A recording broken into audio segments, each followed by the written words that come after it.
नज़ीर नबी अकरम सल्लल्लाहु अलैहि वसल्लम के विसाल के मौका पर तमाम मुसलमान गम से निढाल थे। उस वक्त हर शख्स बेहद गमज़दा होकर ये सोच रहा था कि अब क्या होगा, उम्मत की क़यादत का जिम्मेदार कौन होगा जो उम्मत के मसाइल को हल करेगा।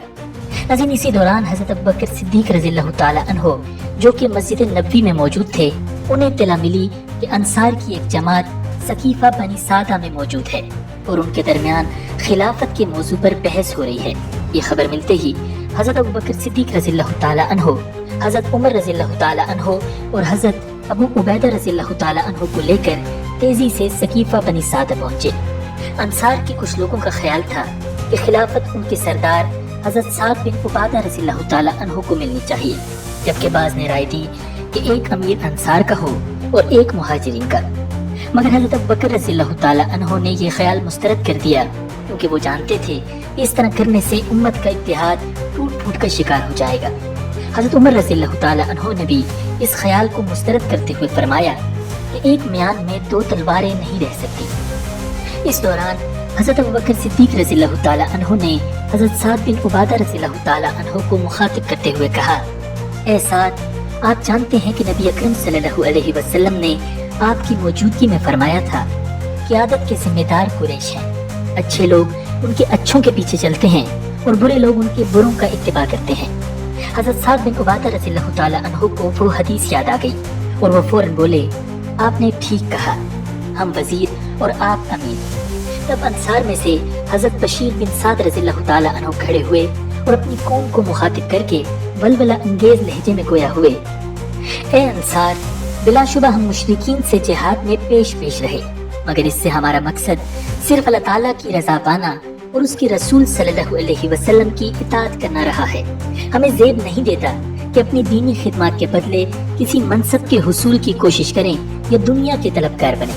बिलाशुबा मोहम्मद सल्लल्लाहु अलैहि वसल्लम कुरैश से थे और उनका कबीला उनका जानिशीन बनने का ज्यादा हकदार है। नाज़रीन, अंसार ने उनकी पुकार पर लब्बैक कहा। हज़रत अबू बकर सिद्दीक़ रज़ियल्लाहु ताला अन्हो ने मुनासिब समझा कि अमीर का चुनाव भी इसी मजलिस में तय कर लिया जाए। चुनांचे आप रज़ियल्लाहु ताला अन्हो ने फरमाया, तो बेहतर है कि तुम लोग उमर या अबू उबैदा के हाथ पर बैत कर लो। मगर हज़रत उमर रज़ियल्लाहु ताला अन्हो को कहाँ गवारा था कि वो हज़रत अबू बकर सिद्दीक़ रज़ियल्लाहु ताला अन्हो की मौजूदगी में आगे बढ़े। उन्होंने लोगों को पुकार कर कहा, तुम जानते हो कि रसूलुल्लाह सल्लल्लाहु अलैहि वसल्लम ने अबू बकर ही को नमाज के लिए आगे किया था और इन्होंने सबको नमाज पढ़ाई थी।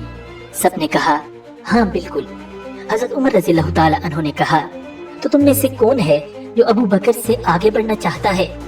सबने कहा, अल्लाह माफ करे, हम में से किसी को ये अच्छा नहीं लगेगा। चुनांचे हज़रत उमर रज़ियल्लाहु ताला अन्हो ने हज़रत अबू बकर सिद्दीक़ रज़ियल्लाहु ताला अन्हो से कहा, हम सब आप ही के हाथ पर बैत करेंगे। आप हमारे बुजुर्ग, बेहतरीन इंसान और नबी अकरम सल्लल्लाहु अलैहि वसल्लम के प्यारे दोस्त हैं। इसी के साथ वहाँ पर मौजूद तमाम सहाबाए किराम ने हज़रत अबू बकर सिद्दीक़ रज़ियल्लाहु ताला अन्हो के हाथ पर बैत कर ली। नाज़रीन, सकीफ़ा बनी सादा में चूंकि चंद ही सहाबाए किराम मौजूद थे, लिहाजा अगले रोज मंगल के दिन सहाबाए किराम के आम इज्तिमा में नबी अकरम सल्लल्लाहु अलैहि वसल्लम के नायब और खलीफा से बैत का एहतमाम किया गया। बैत के बाद हज़रत अबू बकर सिद्दीक़ रज़ियल्लाहु ताला अन्हो ने बहैसियत सरबराह मुमलिकत मुसलमानों से पहला खिताब किया। आप रज़ियल्लाहु ताला अन्हो ने फरमाया, अल्लाह की कसम, मुझे कभी सरदारी की आरज़ू नहीं रही। मैंने कभी अल्लाह से हुकूमत की दुआ नहीं मांगी, मगर मैं फितने फैल जाने के खौफ से ये जिम्मेदारी उठाने पर मजबूर हुआ। मुझे इस ओहदे में कोई आराम नहीं मिल रहा।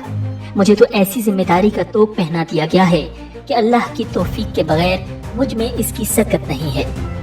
नज़ीर, मुसलमानों के खलीफा अव्वल हज़रत अबू बकर सिद्दीक़ रज़ियल्लाहु ताला अन्हो रबीउल अव्वल सन 11 हिजरी से लेकर जमात उस्सानी सन 13 हिजरी तक खिलाफत के मनसब पर फायज रहे, जो कि 2 साल और 3 माह का अरसा बनता है। इसके बाद आप रज़ियल्लाहु ताला अन्हो इस जहान फानी से कूच कर गए। नज़ीर, हज़रत अबू बकर सिद्दीक़ रज़ियल्लाहु ताला अन्हो को खिलाफत की जिम्मेदारियां संभालते ही 3 ऐसे फितनों का सामना करना पड़ा कि अगर आप उनको अपनी खुदादाद, बहादुरी और हिकमत व बसीरत के साथ न रोकते तो इब्तदाई दौर ही में उम्मत टूट फूट का शिकार हो जाती। पहला फितना इक़्तिदार के उन भूखों का था जो नबी अकरम सल्लल्लाहु अलैहि वसल्लम के आखिरी अय्याम में नबूवत का झूठा दावा करके सरजमीन अरब के मुख्तलिफ कोशों में उठ खड़े हुए थे और हजारों नो मुस्लिम और नासमझ लोग उनके पैरोकार बन गए थे। इन झूठे नबियों में असवद अंसी, तुलैहा बिन खुवैलिद, मुसैलमा कज़्ज़ाब और बनु तमीम की एक औरत सज्जाह शामिल थी। दूसरा फितना इत्तिदाद का था। नजद, यमन और दूसरे इलाकों में हजारों लोग ये तसव्वुर करके कि नबी अकरम सल्लल्लाहु अलैहि वसल्लम की वफात के साथ इस्लाम की शमा भी कुल हो चुकी, मुर्तद हो गए थे। उन्होंने दोबारा अपना आबाई मजहब इख्तियार कर लिया था। नाज़रीन, तीसरा फितना उन लोगों का था जो ज़कात अदा करने से इनकार कर रहे थे। ज़कात के मुनकिरीन ने दरबार खिलाफत में अपने नुमाइंदे भेजकर मुतालबा किया कि वो तौहीद और रिसालत और इस्लाम के तमाम अरकान को मानते हैं, मगर उन्हें ज़कात माफ कर दी जाए। नाज़रीन, बाज़ सहाबाए कराम ने हालात की नज़ाकत और वक्ती मसलहत को देखते हुए हज़रत अबू बकर सिद्दीक़ रज़ियल्लाहु ताला अन्हु को ये राय दी कि फिलहाल इन लोगों का ये मुतालबा मंजूर कर लिया जाए और ज़कात अदा न करने की छूट दे दी जाए। हज़रत उमर फारूक रज़ियल्लाहु ताला अन्हु जैसे दलेर और बुलंद हौसला इंसान का मशवरा भी यही था कि बगावत के फितने से बचने के लिए उनकी ये शर्त मान ली जाए। उन्होंने हज़रत अबू बकर सिद्दीक़ रज़ियल्लाहु ताला अन्हु से कहा, ये लोग कलमा ला इलाहा इल्लल्लाह तो पढ़ रहे हैं, आप इनसे क्यों जंग करना चाहते हैं? लेकिन हज़रत अबू बकर सिद्दीक़ रज़ियल्लाहु ताला अन्हु सियासी मसलहतों और वक्ती ज़रूरतों को नज़रअंदाज करते हुए इस्लाम को असली शक्ल में बाकी रखने का अज़्म किए हुए थे। इसलिए आप रज़ियल्लाहु ताला अन्हु ने फरमाया, अल्लाह की कसम, जो शख्स ज़कात को नमाज के बराबर अहमियत नहीं देगा, मैं उससे जरूर लड़ूंगा। नबी अकरम सल्लल्लाहु अलैहि वसल्लम के ज़माने में जो लोग ज़कात में बकरी का एक बच्चा भी देते थे, अगर आज उसकी अदायगी रोकेंगे तो मैं उनसे बज़ोर शमशीर लेकर रहूंगा। नाज़रीन, बातिल के इन तमाम गिरोहों से निपटना जरूरी था, मगर हज़रत अबू बकर सिद्दीक़ रज़ियल्लाहु ताला अन्हु ने जिस काम को सबसे ज्यादा अहमियत दी वो हज़रत उसामा बिन ज़ैद रज़ियल्लाहु ताला अन्हु के उस लश्कर की रवानगी थी जो नबी अकरम सल्लल्लाहु अलैहि वसल्लम ने अपने आखिरी अय्याम में तरतीब दिया था। मगर आप सल्लल्लाहु अलैहि वसल्लम की बीमारी और फिर वफात के सबब अब तक ये लश्कर मदीना मुनव्वरा के बाहर रुका हुआ था। इस लश्कर की रवानगी का मामला सामने आया तो हज़रत उमर, हज़रत उस्मान, हज़रत साद बिन अबी वक्कास और हज़रत सईद बिन ज़ैद रज़ियल्लाहु ताला अन्हु जैसे अकाबिर आपकी खिदमत में हाजिर हुए और इसकी रवानगी मुअख्खर करने का मशवरा देते हुए कहा, अरब में हर तरफ बगावत फैल चुकी है, इस लश्कर को शाम भेजने का कोई फायदा नहीं, इसे मुर्तदीन के खिलाफ रवाना कीजिए। इस लश्कर की अदम मौजूदगी में मदीना महफूज नहीं रहेगा, यहाँ हमारे बच्चे और खवातीन हैं। आप रोमियों से जिहाद को उस वक्त तक मुलतवी रखें जब तक मुर्तदीन का मामला खत्म न हो जाए। हज़रत अबू बकर सिद्दीक़ रज़ियल्लाहु ताला अन्हु ने उनकी बातें बोझल तबीयत के साथ सुनी और फिर गोया हुए, मजीद कुछ कहना है? वो बोले, जी नहीं, हम अपनी बात कह चुके। तब आप रज़ियल्लाहु ताला अन्हु ने फरमाया, उस ज़ात की कसम जिसके कब्जे में मेरी जान है, अगर दरिंदे मदीना में घुसकर मुझे खा जाएं, तब भी मैं इस लश्कर को जरूर भेजूंगा। भला ये कैसे हो सकता है कि मैं उसे रोक लूं, जबकि जनाब रसूलुल्लाह सल्लल्लाहु अलैहि वसल्लम जिन पर आसमान से वही नाजिल होती थी फरमा गए हैं कि इस लश्कर को रवाना कर दो। हज़रत अबू बकर सिद्दीक़ रज़ियल्लाहु ताला अन्हु का अटल फैसला सुनकर सब खामोश हो गए। ताहम बाज़ हज़रात ने तजवीज़ दी कि उसामा बिन ज़ैद रज़ियल्लाहु ताला अन्हु की जगह अकाबिर सहाबा में से किसी को अमीर बना दिया जाए। हज़रत अबू बकर सिद्दीक़ रज़ियल्लाहु ताला अन्हु ये सुनकर बड़े जोश से बोले, जिसे रसूलुल्लाह सल्लल्लाहु अलैहि वसल्लम ने अमीर बनाया है, तुम उसे माज़ूल करने का मशवरा दे रहे हो? नाज़रीन, लश्कर रवानगी के लिए तैयार हुआ तो हज़रत अबू बकर सिद्दीक़ रज़ियल्लाहु ताला अन्हु मुजाहिदीन की हौसला अफजाई के लिए इस तरह साथ चले कि आप पैदल थे और हज़रत उसामा बिन ज़ैद रज़ियल्लाहु ताला अन्हु घोड़े पर सवार थे। हज़रत उसामा रज़ियल्लाहु ताला अन्हु ने मुअद्दिबाना तौर पर दरख्वास्त की, खलीफतुर रसूल, आप सवार हो जाएं, वरना मैं भी पैदल चलूंगा। हज़रत अबू बकर सिद्दीक़ रज़ियल्लाहु ताला अन्हु बोले, न तुम्हें उतरने की जरूरत है और न मुझे सवार होने की। क्या हर्ज है कि मेरे पैरों पर अल्लाह के रस्ते की कुछ धूल लग जाए? मुजाहिद को तो हर कदम पर 700 नेकियां मिलती हैं। आप रज़ियल्लाहु ताला अन्हु मुशावरत के लिए हज़रत उमर फारूक रज़ियल्लाहु ताला अन्हु को अपने साथ मदीना मुनव्वरा में रखना चाहते थे, मगर वो लश्कर उसामा में शामिल थे। आपने नज़्म ज़ब्त की आला तरीन मिसाल कायम करते हुए उन्हें खुद रोकने के बजाय हज़रत उसामा बिन ज़ैद रज़ियल्लाहु ताला अन्हु से उन्हें अपने पास रखने की बाकायदा इजाजत ली। इस तरह सब पर वाज़ेह हो गया کہ امیر کا مقام کیا ہے اور نظم و ضبط کسے کہتے ہیں۔ ناظرین، روانگی کے وقت حضرت ابوبکر صدیق رضی اللہ تعالیٰ عنہ نے حضرت اسامہ بن زید رضی اللہ تعالیٰ عنہ کو یہ ہدایات دی: خیانت اور بدعہدی مت کرنا، بچوں، بوڑھوں اور عورتوں کو قتل نہ کرنا، کھجوروں اور پھلدار درختوں کو نہ کاٹنا۔ تمہیں وہاں عبادت خانوں میں گوشہ نشین راہب ملیں گے، ان کو کوئی تکلیف نہ پہنچانا۔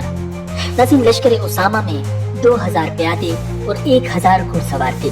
نبی اکرم صلی اللہ علیہ وسلم کی زندگی میں جو افراد اس میں شامل ہوئے تھے ان میں سے کوئی کم نہ ہوا۔ حضرت اسامہ بن زید رضی اللہ تعالیٰ عنہ کے لشکر کی روانگی کے بعد مدینہ منورہ میں عسکری طاقت بہت کم رہ گئی تھی، اس لیے مرتد قبائل نے مدینہ منورہ کے ارد گرد جمع ہونا شروع کر دیا تھا۔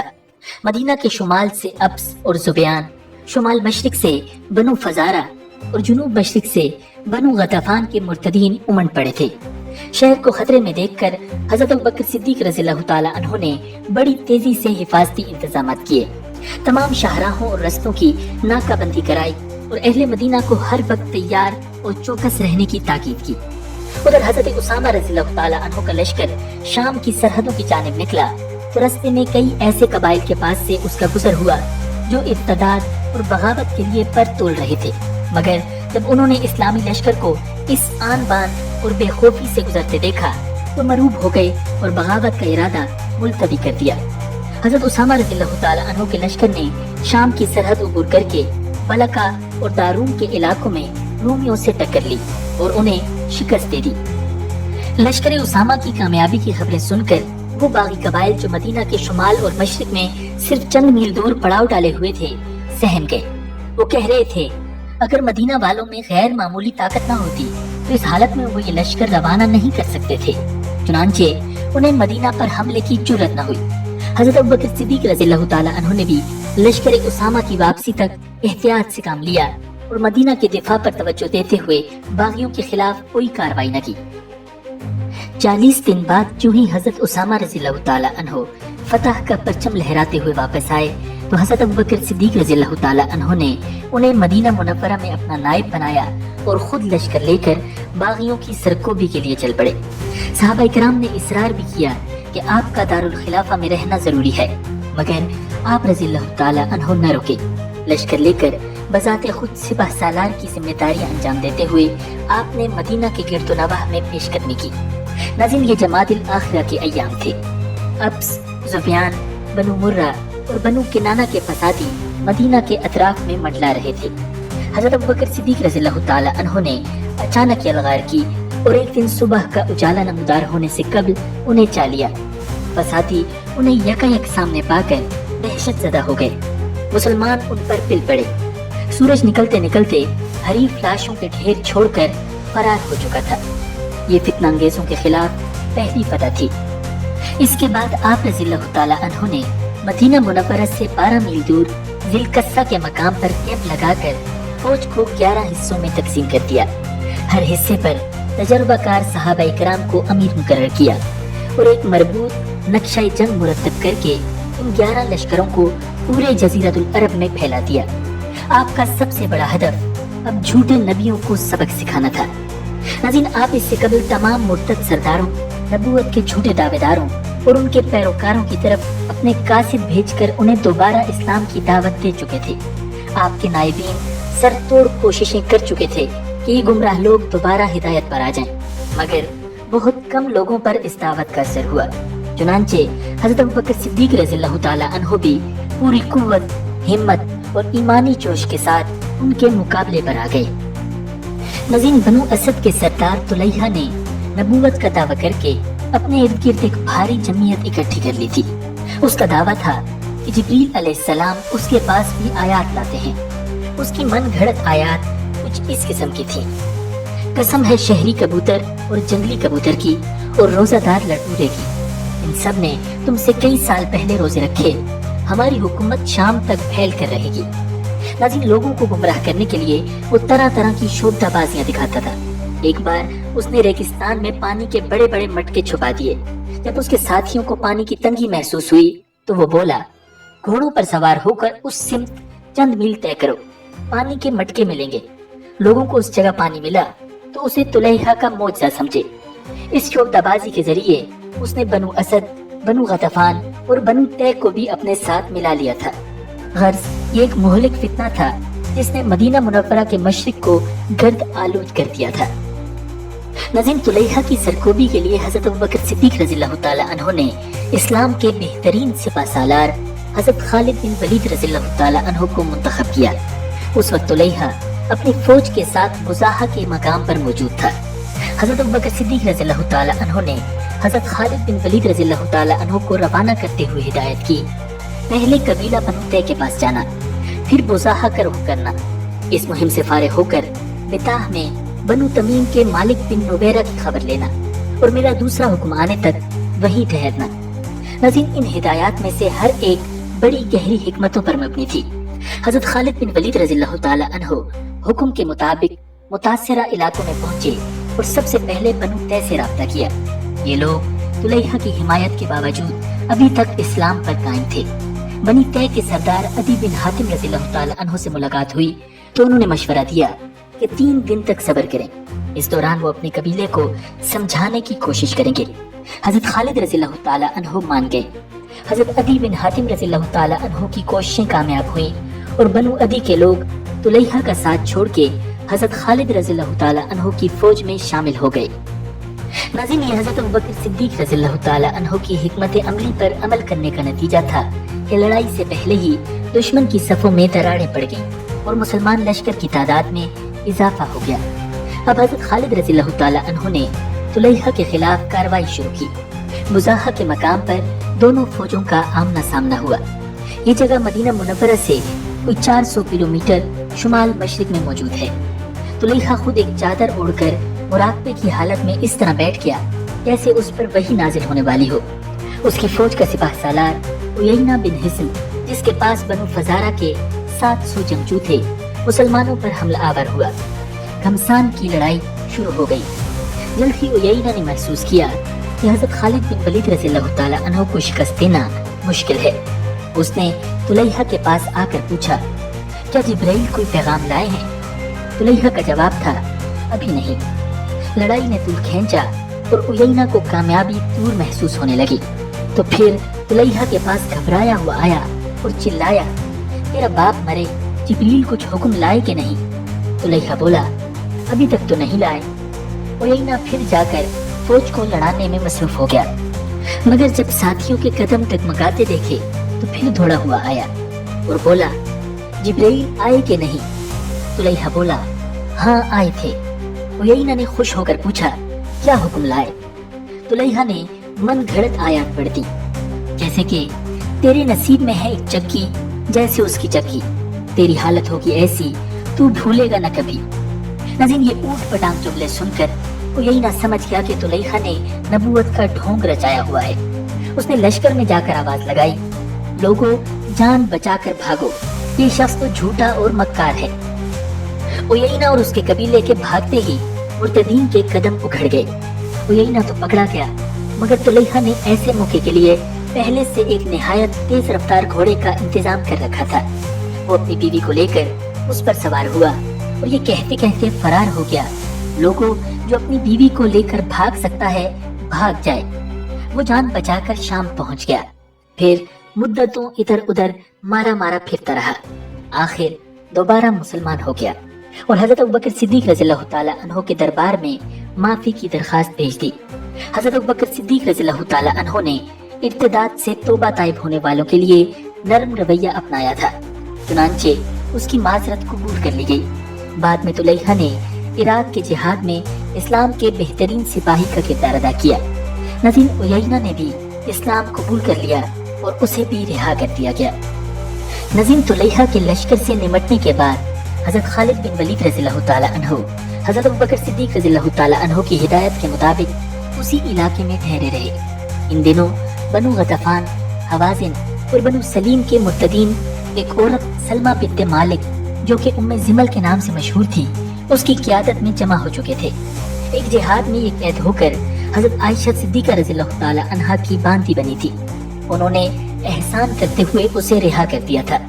इसकी माँ उम्मे किरफा भी अपने कबीले की सरदार थी, जो मुसलमानों से लड़ाई में मारी गई थी। زمل نے ماں کے انتقام کے جوش میں عرب قبائلیوں کو اپنے ارد گرد جمع کر لیا تھا اور انہیں مسلمانوں سے لڑنے پر آمادہ کر لیا تھا۔ اس کے عزائم کی اطلاع ملنے پر حضرت خالد بن ولید رضی اللہ تعالی عنہ لشکر لے کر آگے بڑھے۔ زمل ایک اونٹ پر سوار ہو کر اپنے عقیدت مندوں کے جھرمٹ میں مقابلے پر آئی۔ ایک شدید لڑائی کے بعد مسلمانوں نے اس کے اونٹ کو گرا کر اسے قتل کر دیا۔ اس لڑائی میں 100 مرتد زمل کی حفاظت کرتے کرتے قتل ہوئے۔ ناظرین، جھوٹے مدعیان نبوت میں سے اسود انسی نے نبی اکرم صلی اللہ علیہ وسلم کے زمانے ہی میں فتنہ برپا کر دیا تھا۔ ہزاروں دیہاتی اس کے پیروکار بن گئے تھے۔ اسود انسی کی سرکشی کا یہ عالم تھا کہ اس نے یمن کے ایک مشہور تابعی حضرت ابو مسلم خولانی رحمۃ اللہ علیہ کو اپنی جھوٹی نبوت کا کھلم کھلا انکار کرنے کی پاداش میں گرفتار کر کے بے دریغ بھڑکتے الاؤ کے شعلوں میں پھینک دیا تھا۔ تاہم ابو مسلم خولانی رحمہ اللہ بالکل محفوظ رہے۔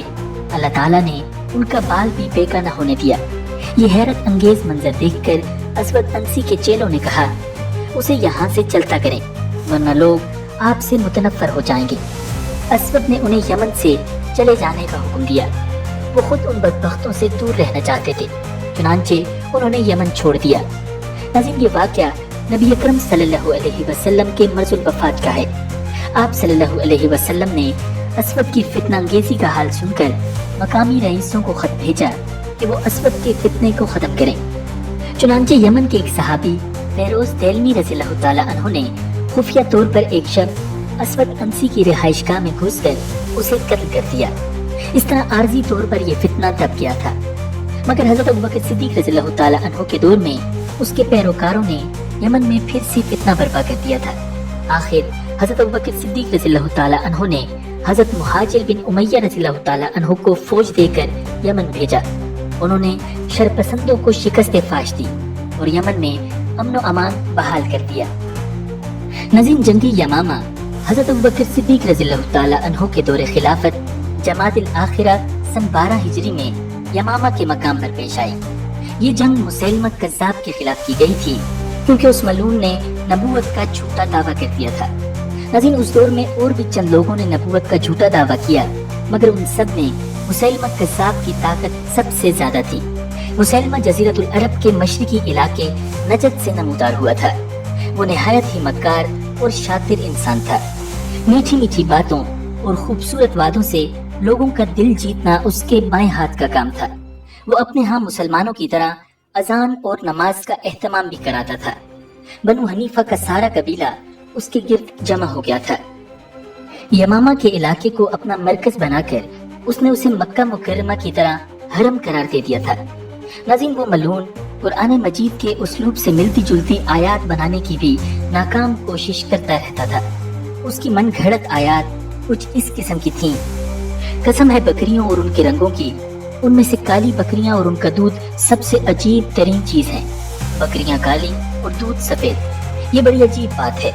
یقیناً لسی حرام کر دی گئی ہے، تو تمہیں کیا ہوا ہے کہ تم دودھ کے ساتھ کھجوریں نہیں کھاتے؟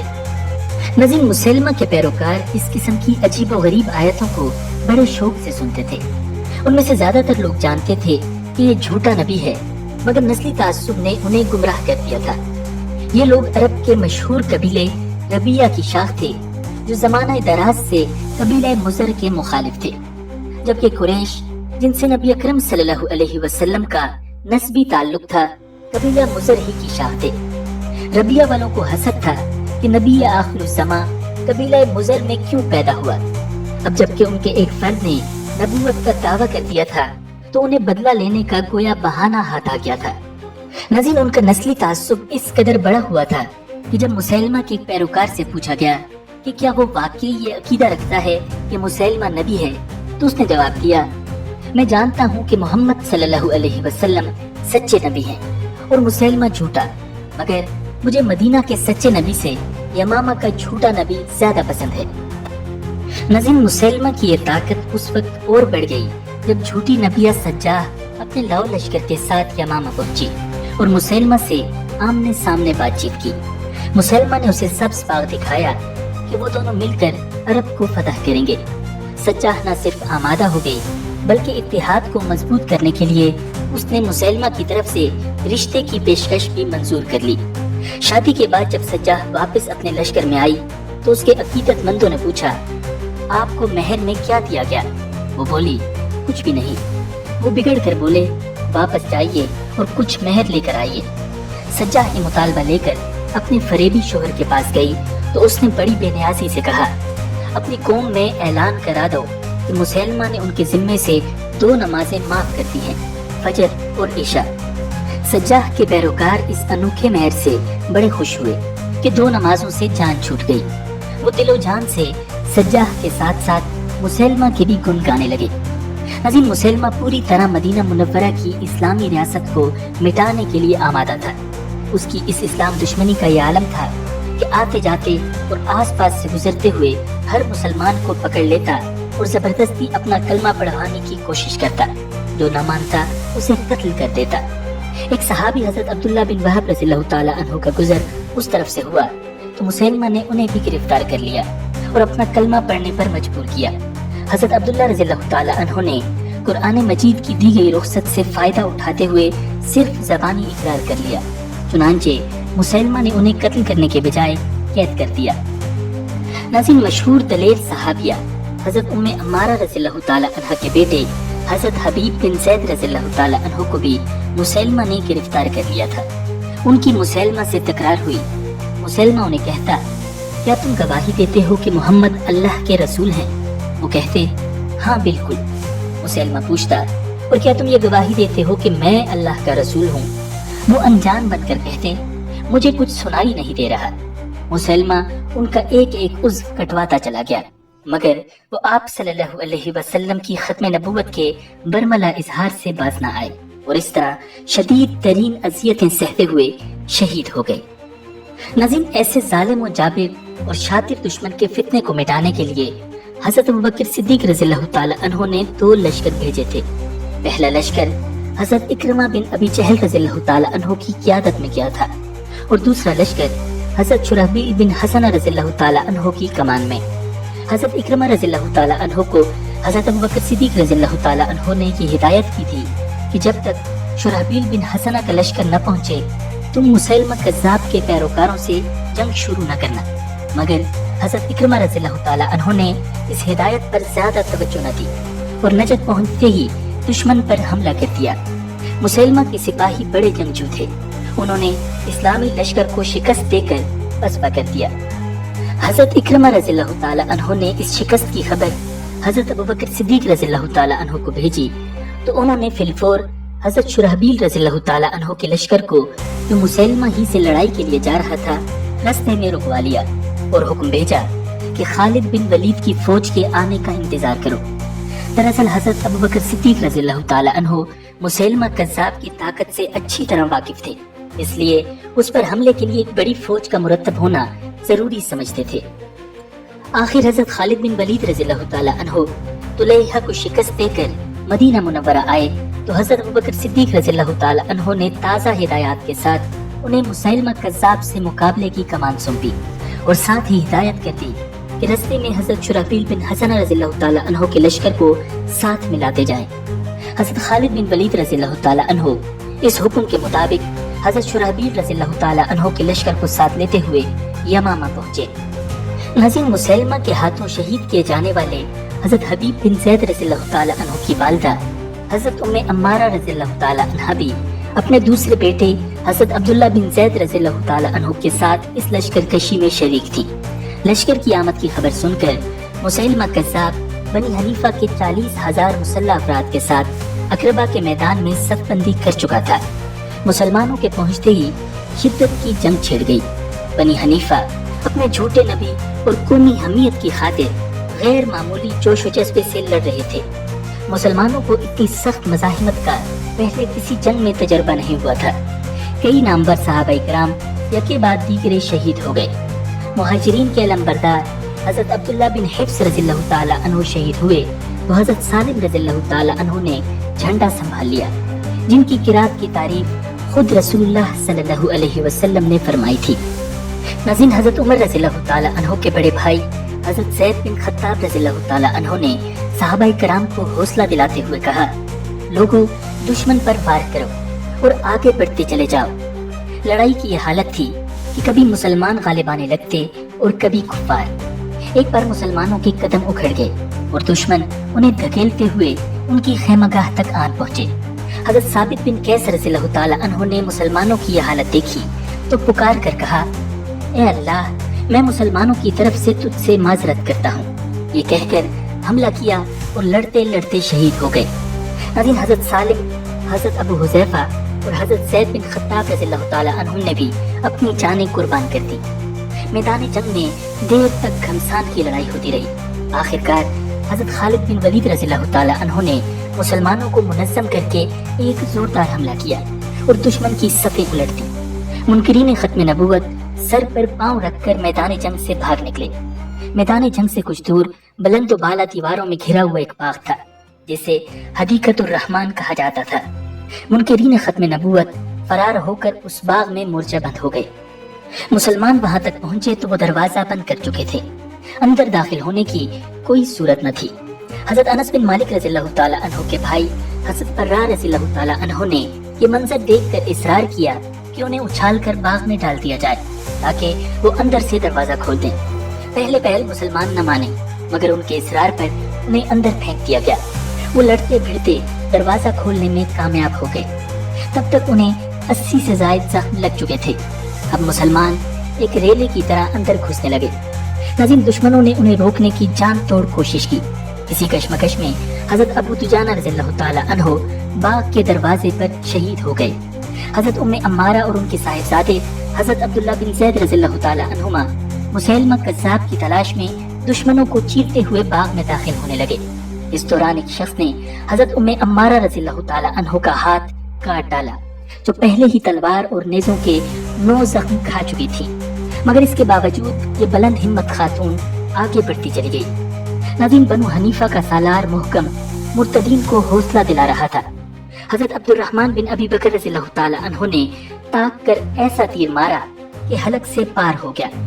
आखिर दुश्मनों का हौसला टूट गया। मुसलमानों ने उन्हें तलवारों की नोक पर रख लिया। दुश्मन मायूस होकर बाग से फरार होने लगे तो मुसलमानों ने ताक़ुब किया। मुसैलमा कज़्ज़ाब भी मफरूरीन के साथ भागने की कोशिश कर रहा था, मगर वहशी बिन हर्ब रज़ियल्लाहु ताला अन्हु घात में थे। नाज़रीन, हजरत वहशी रज़ियल्लाहु ताला अन्हु ग़ज़वा उहद में हजरत हमज़ा रज़ियल्लाहु ताला अन्हु जैसे अजीम शख्स के कत्ल के बदले बड़ी नेकी के तौर पर इस बदतरीन इंसान को कत्ल करना चाहते थे। उन्होंने अपने रवायती अंदाज में ऐसा बर्छा मारा कि मलून घायल होकर वहीं गिर पड़ा। उसी लम्हे हजरत उम्मे अम्मारा रज़ियल्लाहु ताला अन्हा के बेटे हजरत अब्दुल्ला बिन ज़ैद रज़ियल्लाहु ताला अन्हु ने तलवार का वार करके उसका काम तमाम कर दिया। नाज़रीन, इस होलनाक जंग में मदीना के मुहाजिरीन और अंसार में से 360 सहाबाए किराम ने जामे शहादत नोश किया, जिनमें से 35 बड़े नामवर कारी और हाफिज़े कुरान थे। दुश्मन के 7000 अफराद मैदान जंग में, 7000 भाग में और तकरीबन इतने ही फरार होते होते मारे गए। नाज़रीन, जंग यमामा सन 11 हिजरी के आखिर में पेश आई थी। ये जज़ीरतुल अरब में बर्पा होने वाले फितनों के खिलाफ आखिरी बड़ी कार्रवाई थी। इसके बाद फितनों का जोर बिल्कुल टूट गया। हज़रत अबू बकर सिद्दीक रज़ियल्लाहु ताला अन्हु के जर्नेलों ने अरब के हर शोरिश ज़दा गोशे में पहुंचकर वहां बगावत के शोलों को ठंडा किया और हज़रत अबू बकर सिद्दीक रज़ियल्लाहु ताला अन्हु के तदब्बुर, इस्तिकामत और मंसूबाबंदी की बदौलत 1 साल के अंदर अंदर पूरे मुल्क में मुकम्मल अमन व अमान कायम हो गया। नाज़रीन, जंग यमामा में हुफ़्फ़ाज़ व कुर्रा की इतनी बड़ी तादाद के शहीद हो जाने से हज़रत अबू बकर सिद्दीक रज़ियल्लाहु ताला अन्हु को शदीद तशवीश लाहिक हुई। उस वक्त तक कुरान मजीद लिखकर महफूज नहीं किया जाता था, ज्यादातर ज़बानी याद करने का रवाज था। हज़रत अबू बकर सिद्दीक रज़ियल्लाहु ताला अन्हु को खतरा महसूस हुआ कि कहीं हुफ़्फ़ाज़ के खत्म हो जाने से कुरान ज़ाया न हो जाए। चुनांचे उन्होंने कुरान मजीद को किताबी शक्ल में जमा करने का इरादा किया। पहले हज़रत उमर रज़ियल्लाहु ताला अन्हु के सामने अपनी राय पेश की। दोनों हजरात ने इस मौजू पर खुलकर बहस की और आखिर तय हो गया ये काम करना जरूरी है। अंसार में से हजरत ज़ैद बिन साबित रज़ियल्लाहु ताला अन्हु के ज़िम्मे ये काम लगाया गया, जो कि कातिबे वही रहे थे और नौजवान सहाबाए किराम में इल्म व फज़ल के लिहाज से मुमताज थे। उन्होंने दिन रात एक करके ये अजीम मुहिम अंजाम दी। नाज़रीन, रसूलुल्लाह सल्लल्लाहु अलैहि वसल्लम की जिंदगी में कुरान मजीद की मुख्तलिफ आयात और सूरतें चमड़े के पार्चों, खजूर की छालों और शाने की चौड़ी हड्डियों पर मुख्तलिफ सहाबा किराम के पास लिखी हुई थी। हजरत ज़ैद बिन साबित रज़ियल्लाहु ताला अन्हु ने उन तमाम तहरीरी वसाइल और हाफिज़ों की याददाश्त को बरूएकार लाकर एक मुकम्मल महफूज नुस्खा तैयार किया, जो हजरत अबू बकर सिद्दीक रज़ियल्लाहु ताला अन्हु के पास रख दिया गया। नाज़रीन, यही नुस्खा बाद में खलीफा दोयम हजरत उमर फारूक रज़ियल्लाहु ताला अन्हु और फिर उनकी शहादत के बाद उनकी साहिबजादी उम्मुल मोमिनीन हजरत हफ्सा रज़ियल्लाहु ताला अन्हा के पास रहा था। हजरत उस्मान रज़ियल्लाहु ताला अन्हु के दौर में जब ये शिकायत मिली कि दूर दराज के इलाकों में लोग कुरान मजीद की किरात में इख्तलाफात का शिकार हो रहे हैं, तो उसी नुस्खे को दोबारा हजरत ज़ैद बिन साबित रज़ियल्लाहु ताला अन्हु के हवाले किया गया और उन्होंने कुरान मजीद के माहिर सहाबा की एक जमात के साथ मिलकर इस असल नुस्खे से मुख्तलिफ नुस्खे तैयार करके पूरे आलम इस्लाम में उनकी इशाअत कराई। नाज़रीन, वीडियो मुकम्मल देखने का शुक्रिया। अगर आपको ये वीडियो पसंद आई है तो वीडियो को लाइक कीजिए और कमेंट सेक्शन में अपनी राय से जरूर आगाह कीजिएगा। इसी तरह की इस्लामी तारीख से मुताल्लिक वीडियोस देखने के लिए हमारे चैनल को सब्सक्राइब कीजिए। मिलते हैं बहुत जल्द एक नई वीडियो के साथ। अल्लाह निगहबान।